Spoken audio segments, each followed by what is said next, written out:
Hey YouTube, welcome to another episode of News in 2 Minutes, bringing you the news that you need to know every day. Let's begin.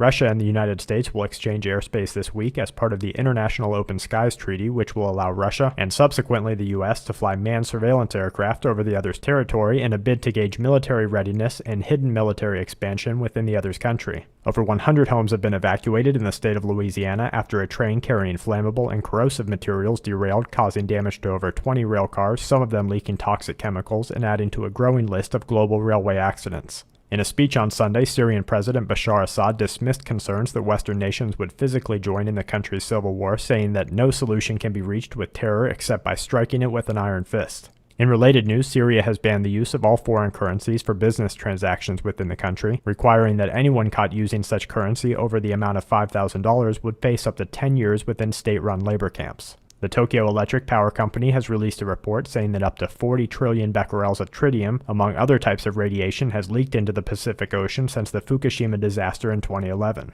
The Japan Times reports that the constant injection of water that is currently needed to keep the damaged reactors cool after the core meltdowns of 2011 are generating a new radiation crisis that officials appear to be unable to solve without completely tainting the ocean and marine life. Other media sources across Japan are reporting that highly radioactive water has risen to the top of the barriers built to protect it from entering the ocean, warning that an influx of dangerous water may enter the ocean soon. A top court in Turkey is expected to hand down verdicts today against hundreds of military officers, politicians, and academics who are accused of plotting to overthrow the government of Prime Minister Tayyip Erdogan. Protests against overreaching governmental powers gained little media attention in America on Sunday as demonstrators in over 15 U.S. cities staged 1984-day protest warning against the dangers of privacy invasion. Israel is launching a campaign to vaccinate over 500,000 residents with a live polio virus this week, a move that is being heavily criticized by infectious disease experts, saying that the live virus may in itself create an outbreak among the population. And to wrap things up, the King of Morocco revoked a pardon that led to widespread unrest. Underground activity in Kansas caused a sinkhole that has grown to over 250 feet, and a 5.8 in Russia as well as a 5.3 in Canada complete today's Quake Watch.